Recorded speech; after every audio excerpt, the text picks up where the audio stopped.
600 wins, 6 Georgia State championships, 16 regional championships, 2-time National Coach of the Year, first team from Georgia to win the City of Palms Classic, the nation's #1 high school tournament, first team in Georgia history to attend the Dick's Sporting Goods National Tournament of Championships. He's produced numerous NBA players and professional basketball players all over the world. It's real basketball talk. It's real help and real life with Coach Doug Lipscomb on the BG Podcast Network. Real Life Basketball is brought to you by the all-new 2018 K900 at Carriage Kia of Woodstock and Gainesville. Buy your new K900 from Carriage Kia and we'll fly you in or come pick you up for delivery. Visit CarriageKia.com 24/7, 365 days a year. For America's best deal on the K900, call Chris Stanford directly at 1-866-333-2122. That's 1-866-333-2122.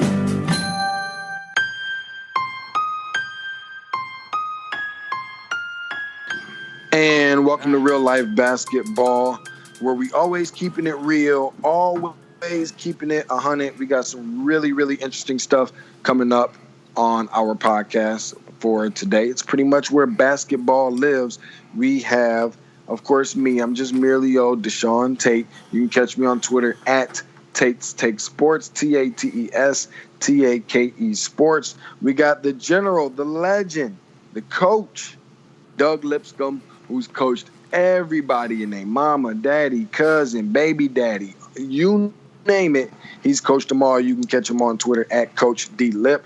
Unfortunately, as you know, we always have my boy Slick Nick on here, who's pretty much behind the glass, pressing the buttons, running everything, checking in with us. Nick Paparelli. You can catch him on Twitter at Nick Paparelli, NICKPAPARELLI.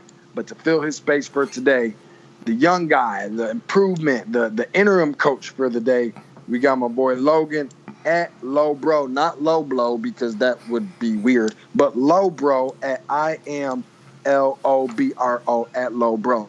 So without further ado, we're going to go ahead and jump into some things we're going to be running down. We got Coach Hines coming in. Catch him on Twitter at Coach Hines28, talking about some AAU Circuit, the Adidas Grassroots, all that good stuff.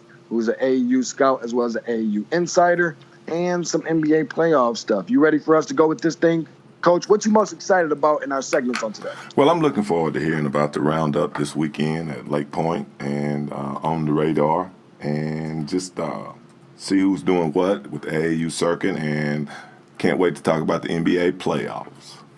Let's dive in head first like Michael Phelps, baby. Let's go ahead and do it without further ado. Here's our interview with the coach, the AAU insider and scout, Mr. Coach Hines. Come see the Carriage family and experience the Carriage difference. Kia is keeping it real with the all-new 2018 K900. Drive the car LeBron James drives and other NBA players call their preferred vehicle of choice. And right now, Carriage Kia of Woodstock and Gainesville has your new K900 ready for delivery. Go online, handle everything, then upon completion, we will fly you in to pick up your new K900 or deliver it directly to you. Call Chris Stanford directly at 1-866-333-2122. That's 1-866-333-2122. Ask for Chris Stanford, Carriage Kia, 24/7, 365 days a year at CarriageKia.com. Come see the Carriage family and experience the Carriage difference. Hey, this is our weekly guest, Coach Hines, giving us an update on what happened this weekend. Coach, how you doing? I'm good, sir. How you doing? How y'all doing? No complaining, no complaining. Tell us about what you guys saw this weekend, man. Yeah, so me and Mr. Tate, we had linked up at the Adidas Gauntlet out there in Lake Point this past weekend. Seen some of the top players in 2020 and 2019, of course. I also hit up the On the Radar Sweet 16 session. Good competition there as well, and a bunch of coaches there. Really, a lot of few names everybody knows, like Tom Izzo, UNC's Roy Williams, and Tony Bennett, just to name a few. But, yeah, it was a great weekend to end the second live period on a back-to-back. So I've seen a lot. Now, let me say this real quick, Coach Hines. Coach Hines, first of all, at Coach Hines, 28. You can catch him on his Twitter. Now, I didn't have the opportunity to go over to On the Radar, although I did get a chance to see you at the Adidas Gauntlet over at Lake Point. As far as On the Radar goes, who stuck out to you in your with your analysis and in your mind from what you saw? Maybe a guy that was, kind of raising his stock up a little bit that maybe was unnoticed in Dallas the previous week that kind of stuck out a little bit more this week and that you expect to be able to give some really good production moving forward that a lot of people may not know about? From On the Radar? Correct. So what I've seen the Georgia Stars 10th grade team. They were playing up in 17U, of course, just to get their competition skills better. Seen a kid named Christian Wright, 2020 kid out of Milton High School, point guard, very nice point guard, physical point guard. He actually stood out this weekend. A lot of people don't know him yet. Obviously, his stock is rising, though, especially in Georgia. I've heard a lot about him. Just checked him out this weekend to see him in person. So he actually did his thing and did whatever the people was talking about. So he's just one of the kids I've seen. Also, Josiah James, he's a top 25 prospect as well out of the class of 2019, out of South Carolina, point guard. He got offers from Michigan State and USC right after this tournament. Michigan State head coach Tom Izzo was in to see him for one of his games. So he's another name that really stood out to me this weekend at the On the Radar Hoops. Now, one more question for you real quick before I give it back to the coach, and I do have a couple more after that. I can't remember if this is the exact name of this team. Is it Upward Stars? Upward Stars out of South Carolina, yeah. No, and I'm not sure. Is that the team that Josiah James plays for? He plays for. He doesn't play on the Shoe Circuit team. The team's called TNT. I'm not sure what that stands for. But I don't believe they're a Shoe Circuit team. Now, Upward Stars, and you got to excuse me because I had a couple of my buddies that were telling me some good things about a kid that plays for Upward Stars. I can't remember his name right off. Hopefully you do. But I've just been told that this kid is really good. I can't remember. Maybe his name not Christian, but can you expound a little bit? Because I didn't have an opportunity. I've seen just about all the other teams, EBO and Dream Vision and Game Elite, Team Loaded, so on and so forth. But what do you know about this Upward Stars team and who they have? Not really sure. Familiar with their squad. Only sure about Christian Brown, and there's rumors as well that he might not be playing with them for the rest of the summer. But right now, that's just a rumor. Can't really believe any of that. I knew they had a kid named Trey McGowan, just committed to Pittsburgh. He's a top-ranked point guard. But I'm not sure if he's playing with them either. You know, all these kids switch teams, so it's kind of hard to keep track. But that's all I know really about the Upward Stars. Don't really know much about their program other than Christian Brown's on their team. Yeah, Christian Brown was the name that I was thinking of, and I think we saw a guy from is it Team Faith? I think Greg Brown or something like that. I think you were telling me about him leading up to the game against Game Elite. Hit quite a few three-pointers. Talk about him. He's kind of a slim dude, and I'm not going to lie to you. I kind of forgot all about him, and you told me, hey, make sure that you check out the matchup between Game Elite Gold and Team Faith. Talk a little bit about Greg Brown and where he's ranked or where he's rated and how much better he can be and maybe why he's flying under the radar in some people's opinions and why they should be keeping him on their radar specifically. Oh, yes, sir. Very versatile forward in the 2020 class. I believe he's ranked number 13 currently. Not really sure on that, but yeah, he's a real good guy. I had met him at the Under Armour underclassmen All-American back in at Wheeler. That one time I had met him. Really close with my cousin Jaden Springer as well, another top 2020 guy. So that's how I was told just to go watch him play. I've seen 2 games of his, actually. So he really did good. He was able to shoot a bunch of threes, just a few threes, looking like a very versatile forward. So I think his stock will rise as well. He's a good, I think, in my opinion, he's a top 10 player in the class of 2020. So, yeah, he's a very good forward. Looking forward to seeing him again this summer before it ends. Okay. Coach, let me ask you a couple of questions. You've been in Dallas, you've been in Atlanta, you've seen On the Radar, and you've also seen the Adidas Gauntlet.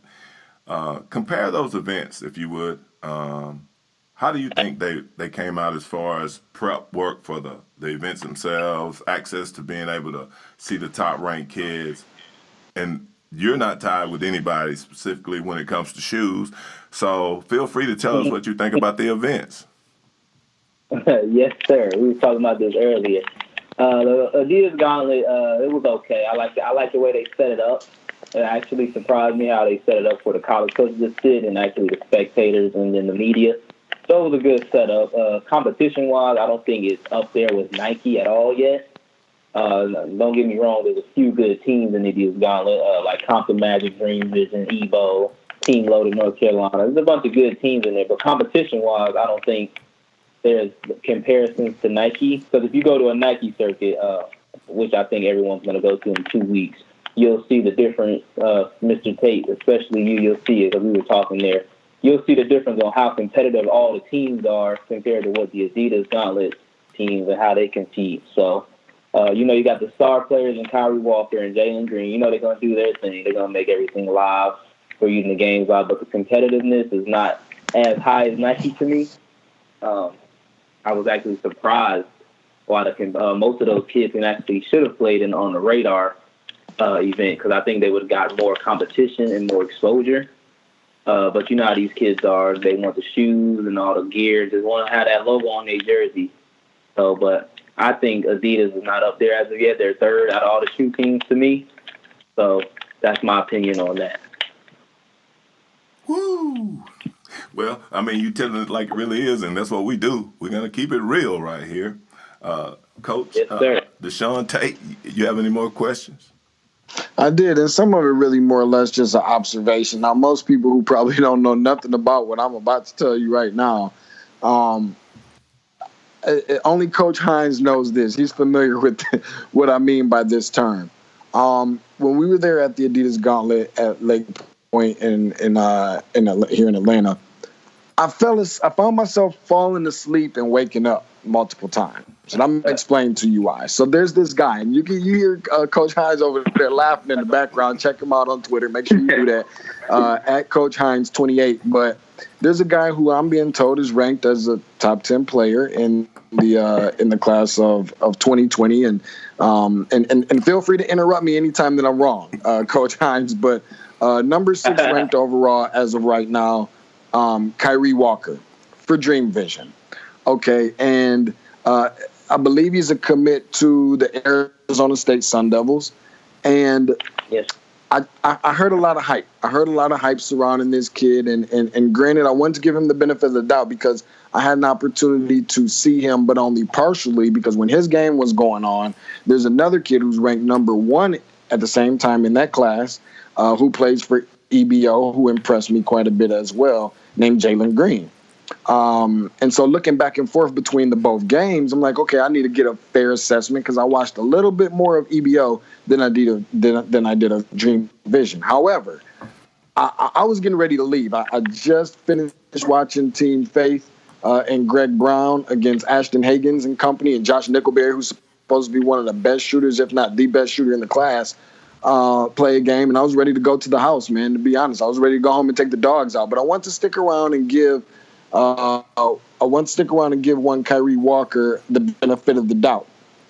When I say that was, and I'm not here to bash kids, but that was one of the most disappointing performances in extra probably 10 game minutes of my time. I mean, I dedicated myself to sticking around at least until halftime. I don't even think I made it until half of halftime.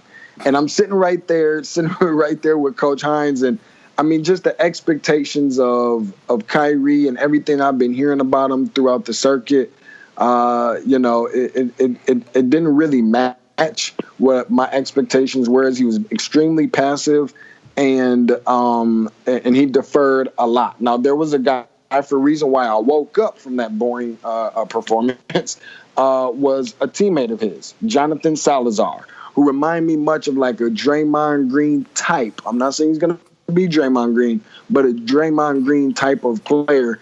If anybody who's listening to this, Paparelli, Slick Nick, Coach Doug Lipscomb in the house, the legend, check out this guy. I mean, he impressed me. You can ask Coach Hines about this. The guy was on the ground diving after loose balls. He was aggressive from the jump, rebounding the ball like crazy, getting out in between the passing lanes for steals on fast break, back-to-back dunks. I mean, you name it.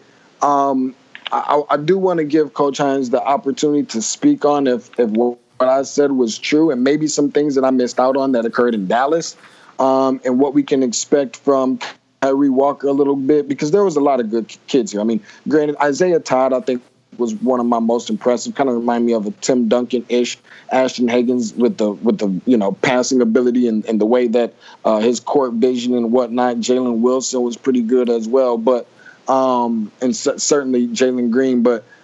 Coach Hines, if you will, kind of expand a little bit more on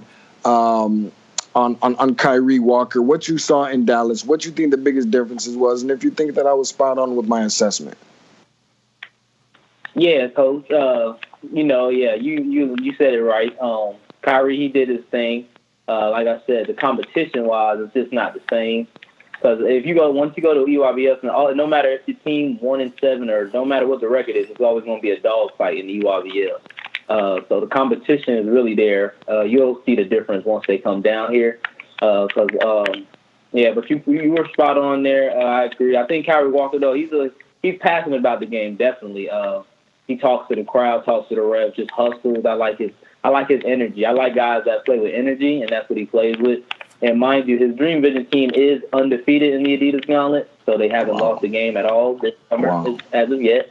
So that is a pretty good team, one of the top teams in the country, I believe, even though it doesn't look like it on the court. But they are a very good team as well. The Isaiah Todd kid, I had a chance to actually watch him. He actually looked better than when I seen him last time during the Christmas tournament at Wheeler, the after Christmas tournament. He actually his body looks right. And I believe, honestly, he can actually be some sort of a Kevin Durant if he just continues to improve. He actually looked great. He was scoring from all levels on the floor with his North Carolina loaded team. So it actually looked great. And I also want to give a shout-out to Ashton Hagans and Jalen Williams. They had a great weekend with Game Elite Gold, especially Jalen Williams. He caught a lot of guys' eyes. I think he woke up a lot of people, a lot of coaches, because he's a very good wing, can score on all levels. Ashton Hagans dominated as well. That's a very good Game Elite Gold team. Josh Nickelberry's on that team, Issa Muhammad from Norcross, and just a good team there. I just want to give a shout-out to those guys there, because they did a very good job with Coach Williams and that coaching staff as well. Also, I've also seen, I'm not sure if you've seen it, Mr. Tate, the Mobley brothers on Compton Magic. They opened a lot of people's eyes as well, especially Isaiah Mobley, 6'9" forward, more like a 3. He doesn't have tight handles, but he has some tight handles, but he can score. He's a very good scorer. Nice footwork, very skilled forward, great size, and I think he'll actually rise as well in the rankings, because he actually did as well. His Compton Magic team is sitting at a 10-1 record in the Adidas Gauntlet. Thanks, appreciate that. No problem. Well, let's just say that I am a person that wants to know about seeing the best matchups in this area. What event would I need to go to in order to see Ashton Hagan matched up against Sharif Cooper? Funny you say that. I was going to. I actually said that once. I've seen the Game Elite Go Ashton Hagan's team. That's a very deep team. That's a very good squad there. I've seen them play their second game, I believe, and they just dominated that team in their second Adidas Gauntlet game. So I just was thinking, like, man, we need to get, because I believe his team and AOT right now are the best two teams in Georgia, AAU teams in Georgia.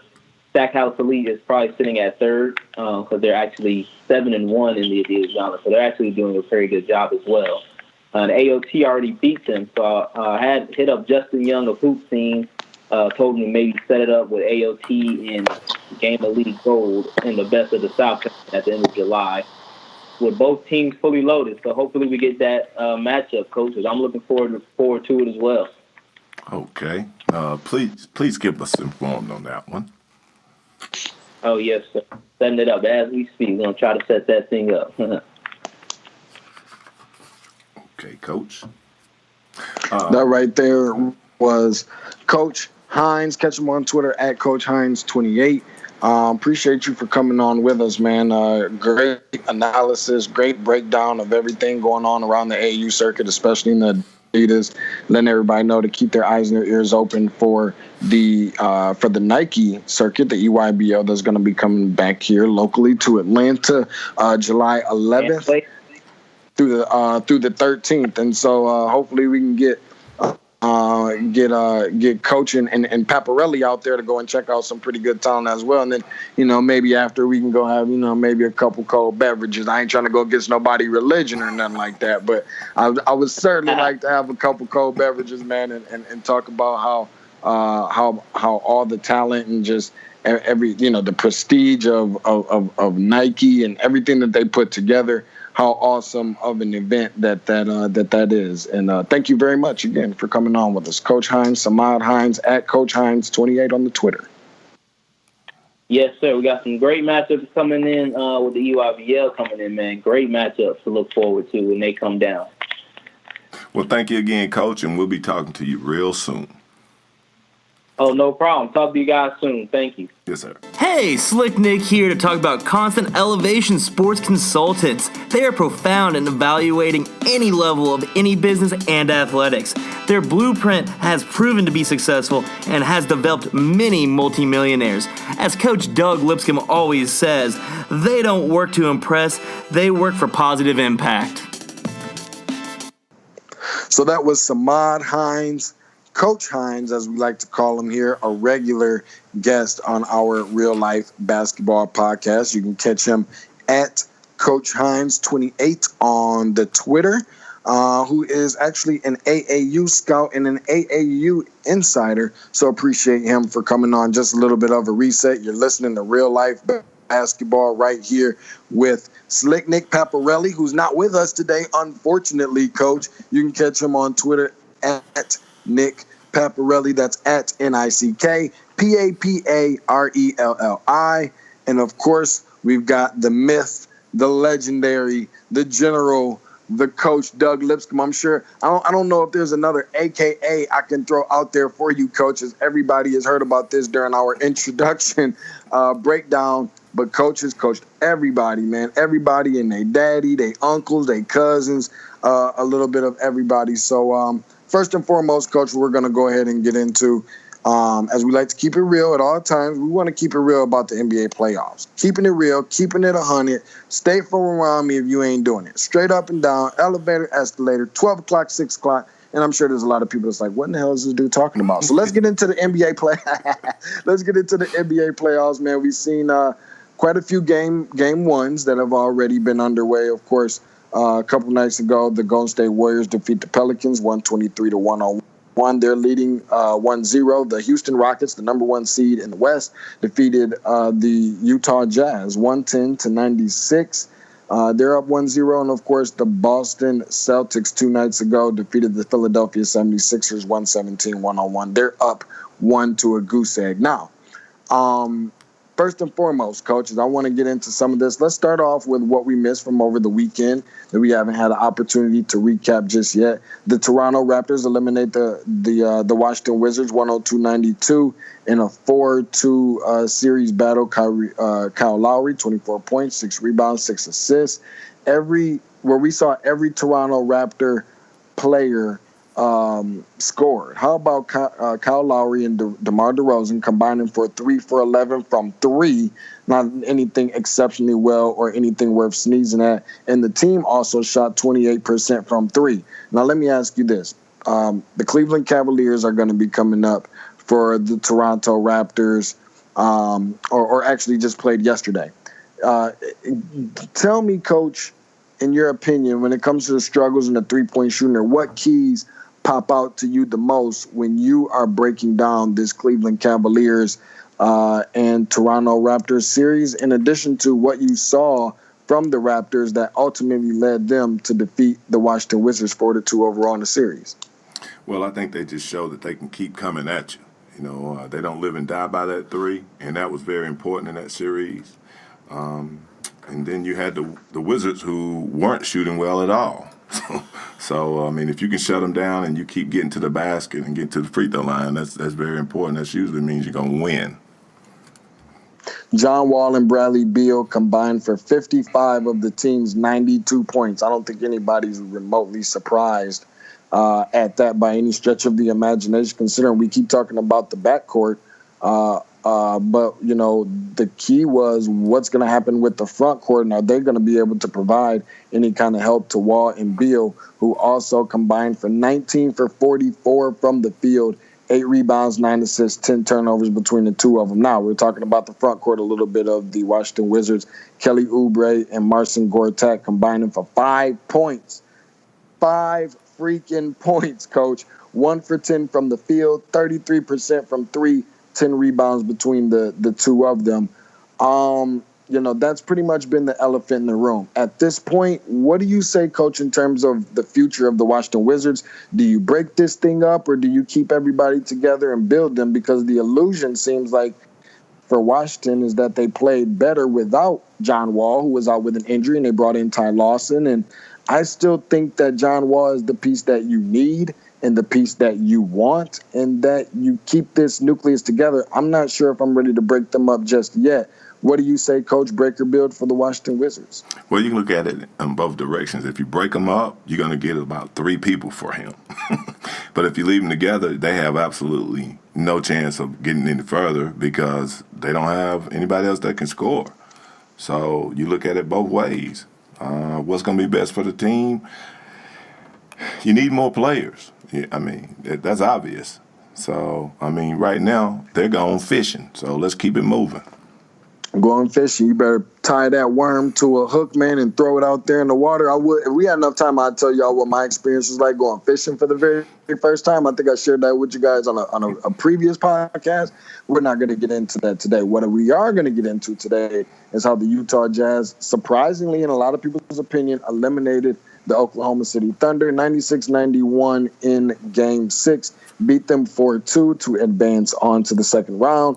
The big name everybody keeps talking about, Donovan Mitchell, 38 points, 4 rebounds, 2 assists, 5 turnovers, shot 14 for 26 from the field. Not bad. Better than 50%, that is. 5 for 8 from 3. You know, must Donovan Mitchell produce similar numbers in order for the Jazz to win games or even the series moving forward? I think that's a big question. You know, can he afford to take 26 shots? Do they have to have that in order for him to win? You know, how many minutes minimum does he have to play? Because he played 40 of them in that game against the Oklahoma City Thunder. The Utah Jazz being a team that I think is the most entertaining team in the playoffs up until, you know, the start of the second round. And the Jazz, you know, do you think that they're more likely to get swept or to win 2 games against the Golden State Warriors, Coach? Okay, let me be the devil's advocate right here. He's going to have to shoot like that every game, and I don't see that happening. But now I got a major question for you. What do you think is going to happen with Oklahoma City? Well, you know what? That's funny that you say that because I got you're written down on my notes. I'm not sure, man. I think that, you know, Carmelo Anthony is locked into, I think, another year, if I'm not mistaken, 26 or 28 million, something crazy like that. I mean, for this to be a team, first and foremost, to go down in history, arguably as the most or one of the most disappointing and underachieving teams in NBA history, especially with the Big Three era, I think that it's time to blow them up, man. I just didn't see a ton of chemistry. I saw some good players, but I realistically think that it's something that just isn't going to work, and I thought that it was something that could potentially work. I just think that when you have three of those type of players that are star players, sometimes it works depending on the nucleus, and sometimes it doesn't. And I'm afraid that it doesn't. When you're sitting back and looking at it, Russell Westbrook, 46 points, 10 rebounds, 5 assists, 2 steals, 5 turnovers, shot 18 for 43 from the field. 43 shots for Westbrook, shot 19 threes, went 7 for 19.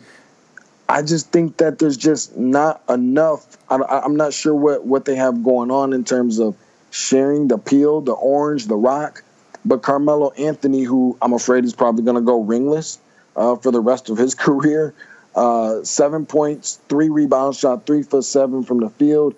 And make no mistake about it, I think he's one of the more prolific scorers in NBA history, kind of like a Tracy McGrady, but I don't think good enough to win a ring. How about Paul George in that game with 5 points, 3 rebounds, 8 assists, which may be a little bit surprising to some people, me included. Shot 2 for 16 from the field, did not even make a three-pointer, but attempted 6 of them. I just see more than anything probably chemistry issues within them all, but who you don't want to get rid of is probably the guy that had the biggest impact on that team on that night, which was Steven Adams, who's a very rare bright spot of that night, 19 points, 16 rebounds on 9 for 11 shooting. So I hope that answered your question, Coach. What do you say? Do you say break them up, or do you add to it? Okay, now let me go back, because if I was taking notes on you, I'd have to talk and take notes shorthand. But let me ask you this: you said Westbrook shot 44 times and made 45 points. Did you say that? Shot 43 times and had 46 points. You know what is intriguing? I'm going to tell you what's intriguing to me about all that, Coach. And this is just being real. Like and I don't know how well you know Carmelo Anthony or Paul George by any stretch of the imagination. But if you were sitting down with the two of them just chilling back, you got a couple beers in your hand, maybe not, whatever the case, and the whole interview is off the record, okay? You're discussing a season in review, only with George and Anthony. What do you think would likely be the words that come out of their mouths when you ask them how much they enjoyed playing with OKC and more specifically Russell Westbrook? Well, there's one thing they can't say. The guy's going to come hustle hard every night. But the next thing I keep thinking in my head is popping out is Carmelo Anthony saying, I'm not coming off the bench. I'm not coming off the bench. And to be making your next contract at $28 million, is he worth $28 million? I mean, you're starting him for what? I mean, right. You're not winning when he's starting. So, I don't know. I don't know about that money situation, though. That $28 million, whew, would you trade him? Can you trade him? Well, I don't know, man, but that's a lot of pocket change. I can think of probably too many things that I can do with $28 million. We're talking about 7 points, 3 rebounds for one Carmelo Anthony, and I'm not going to go as far as saying that he's over the hill just yet, because I think there's certain things he can do, especially considering how well he can score the basketball. However, OKC is in flux, and nobody probably is laughing harder and louder than Kevin Durant right now. OKC in that game, the bench scored 12 points total. How about from the line? And this is something that concerns me for Utah moving forward against Golden State. Oklahoma City shot from the charity stripe 54%. Imagine the Utah Jazz shooting worse than that in that contest, 52%. Moving forward, let's dive into, and I want to save your team for last, Coach, that being the Boston Celtics. First and foremost, let's get a reset here. You're listening to I'm keeping it real basketball. Real life basketball right here. We keep it real, keep it 100 at all times. Slick Nick Paparelli, who's absent, obviously. The general, the legend, the coach, Doug Lipscomb. And, of course, me, I'm just merely old little DeShaun Tate. The Cleveland Cavaliers eliminate the Indiana Pacers 105-101 in Game 7. LeBron James saying he's going to play the whole game. He played 43 of the 48 minutes, had 45 points, 8 rebounds, 7 assists, 4 steals, and 4 turnovers after shooting 16 for 25 from the field.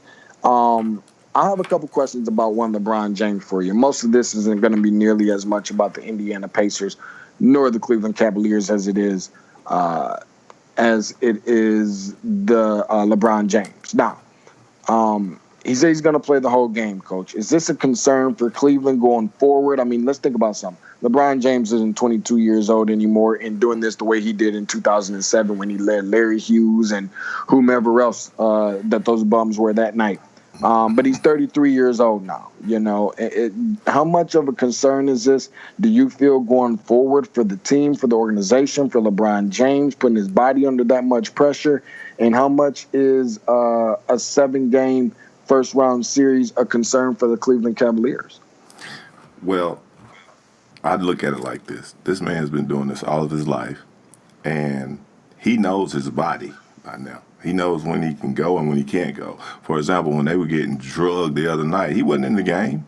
He was resting because that's the night I think he got hit in the eye, put the bandage over there and just iced up right there by the middle of the third quarter.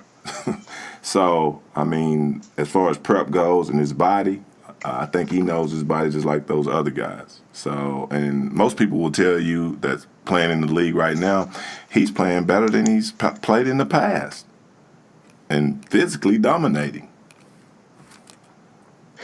Carmelo Anthony, we know, channeling his inner Allen Iverson with "I'm not coming off the bench," which is ironic because now LeBron James is channeling his inner Nelly with the Band-Aid on the eye, which is a little bit funny to me for some reason. I talked a little bit about the 2017 for the Cleveland Cavaliers. I think that this Cleveland Cavaliers team has a little bit of a 2007 feel to it, especially considering the roster. Number one, I'll touch on that here in a second, but I'm not sure if anyone will disagree with me to say that there's very, very minimal room for error for LeBron James and the Cleveland Cavaliers if they want to make a deep run in the postseason this year. Tell me something about this, Coach, in terms of the series between Indiana and Cleveland on what we saw. We seen it go 7. We saw Cleveland score. We saw Cleveland struggle quite a bit. What did you learn from that series? And does that series say more about Cleveland's struggles that is pretty clear to us, or more about the Pacers' improvement? Well, the game itself shows that on any given night you can get blasted, and they did. And then they come back the next game and they play even harder. Some skeptics say that the game is fixed.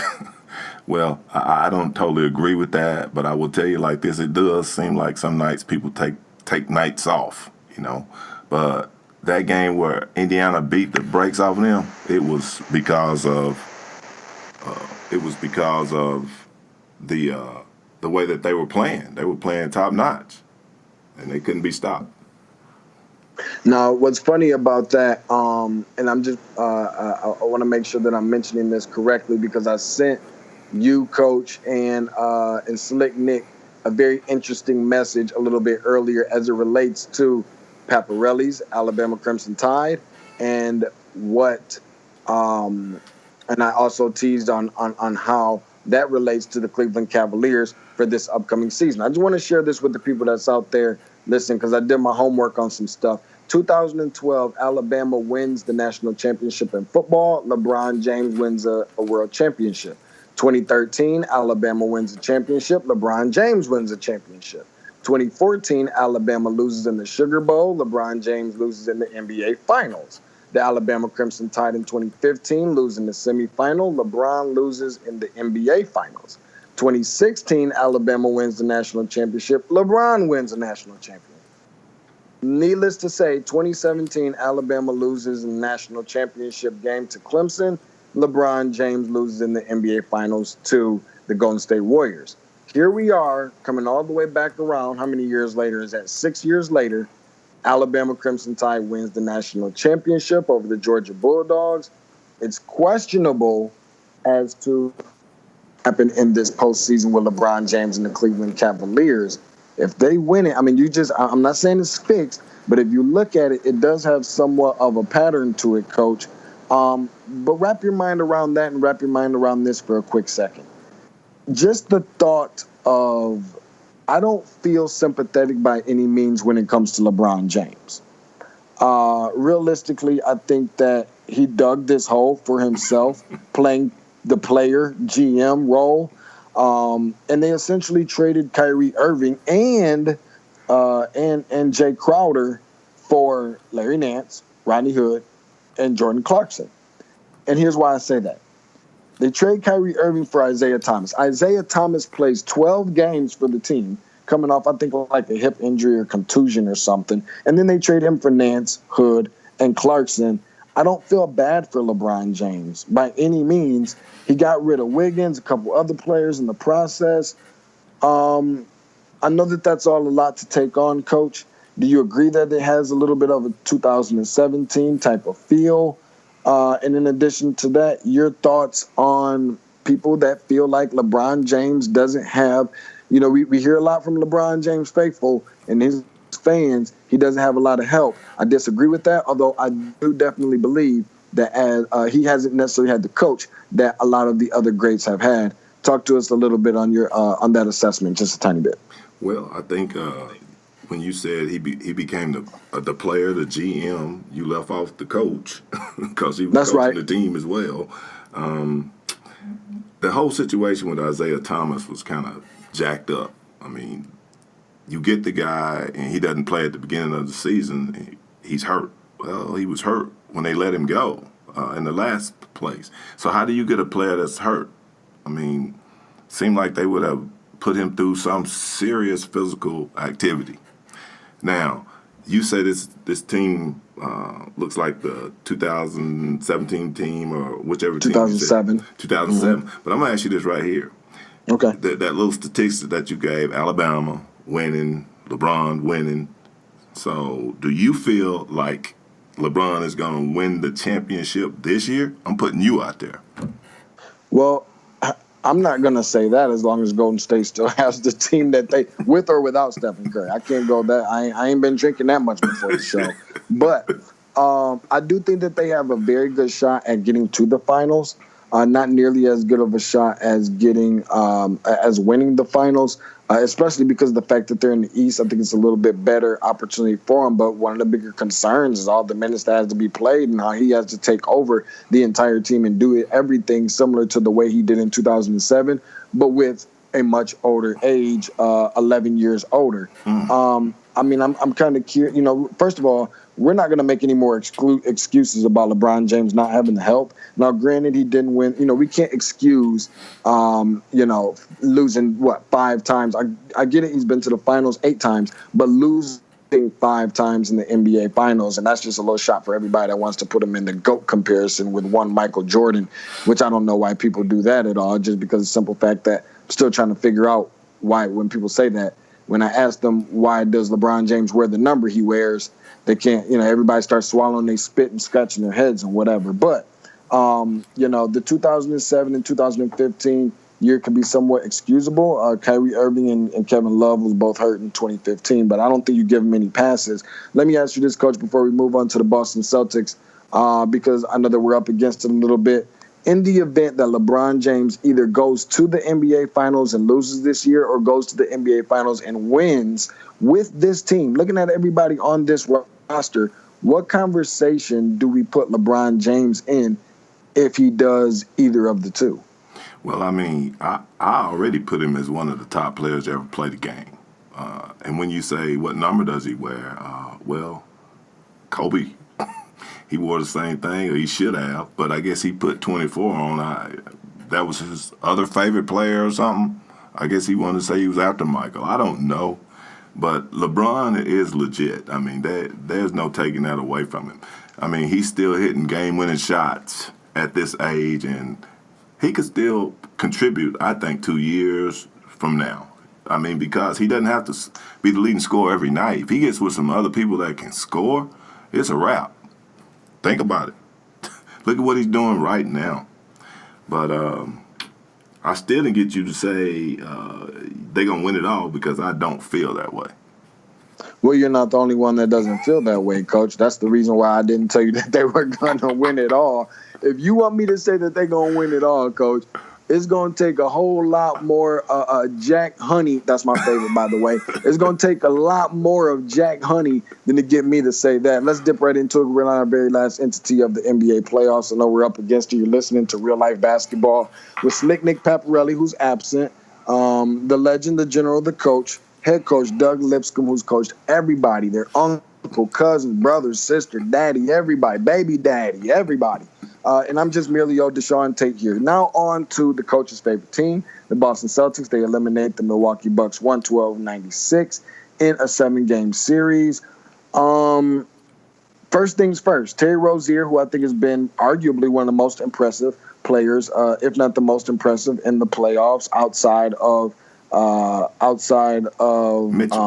Donovan Mitchell, that is correct. Thank you very much. 26 points in game 7, 6 rebounds, 9 assists on 10 for 16 shooting from the field, 5 3-pointers out of 8 attempted. Look at these last 4 games from Terry Rozier, Coach.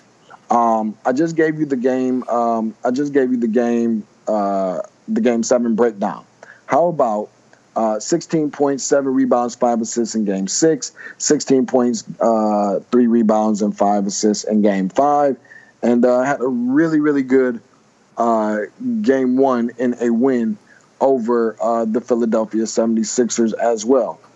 Are you surprised to see Boston score as many as they did, 112 points? Not only that, but doing as well as they have, playing without Gordon Hayward, playing without Kyrie Irving, 2 starters, and obviously another starter who saw limited action because of an injury, a guy you're really familiar with in Jaylen Brown. Are you surprised? No, I'm not surprised because the nurturing of Rozier has been gradual and it's been good, and he's just been able to let go. I mean, because he was playing very restricted time with Kyrie. So after that injury happened, then he started getting more acclimated, more confident. And, I mean, he's playing like well above what people expect. And you look at the other people that are still carrying the team, Al Horford is playing very good basketball as well. I'm glad that you mentioned that, because one thing about Terry Rozier that I really appreciate and that I like is that he has that kind of play. It's gritty, it's grimy, it's very grungy. And that's the way that, the way that the game was played in when he was in Louisville, which is crazy to think that he's a product of Louisville, as is Donovan Mitchell, as teammates, just to think about it. And that just goes to show that sometimes the talent and the production can kind of be hidden in college based on a specific program's style and or system. The stock is rising for Terry Rozier. Before we move forward, my last thing for you, Coach, as far as Terry Rozier goes, his stock is rising. Do you see that he can ever, because he's not just doing okay. Like, realistically, let's talk about this thing. He's doing a phenomenal job, something that I'm not sure any of us could have realistically seen. Do you see at any point in the future that he can compete with Kyrie Irving for a position? Well, he's not going to hurt him. I don't know how they're going to fix that up as far as him being at the 1 or 2, or I don't know. But I tell you what, he's maximizing his opportunity right now. And that's all you can ask for. You give me an opportunity, and I make the most of that. So he is doing one heck of a job. I love the way that he wore the Drew Bledsoe jersey after absolutely murdering Eric Bledsoe. In terms of Jaylen Brown, again, a guy that you're extremely familiar with, you coached him the whole 9. How does his injury and his absence change things for Boston, not only for Game 2, but especially Game 3 and Game 4 against a very hostile crowd? Everybody knows what those Philadelphia fans are like. How do you think that this changes things? Well, it all remains to be seen, but I'm going to tell you like this. Those other guys that are stepping up, and I don't know the time period of when Jaylen will be able to return, but they are, they're playing like out their butts. Let's just keep it real. I mean, they shut Philadelphia down. I mean, it's just like they went into a ditch. And they, now Philadelphia did have some bright spots. The big is going to play, and of course, Simmons is always going to compete. So we'll see how this thing works out. Do you think that they'll get out of this series here? I think it's going to be tough. I think this is going to be a 7-game series. As good as Boston is going to look on their home court as they have since the days of, the Chief and Larry and McHale and all those guys, Dennis Johnson, whomever, whatever. I think that they are going to struggle when they go on the road to Philadelphia. Ultimately, I think that they'll win because I took Boston to go to the Eastern Conference Finals and lose to Cleveland. But I definitely think that the youth of Embiid, who I absolutely am really growing to love, and of course Ben Simmons, is going to take a little bit of a hit. But a lot of that kind of depends on the injury status of where Jaylen Brown and other players are at, because Al Horford is no spring chicken either. Jason Tatum, who's helped them out a significant amount, 20 points, 6 rebounds, 6 assists in that game 7 against Milwaukee. Probably would have been likely a number 1 pick if you revamp the NBA draft today, or a number 2 pick rather, because Donovan Mitchell, I'm sure, probably would have been a number 1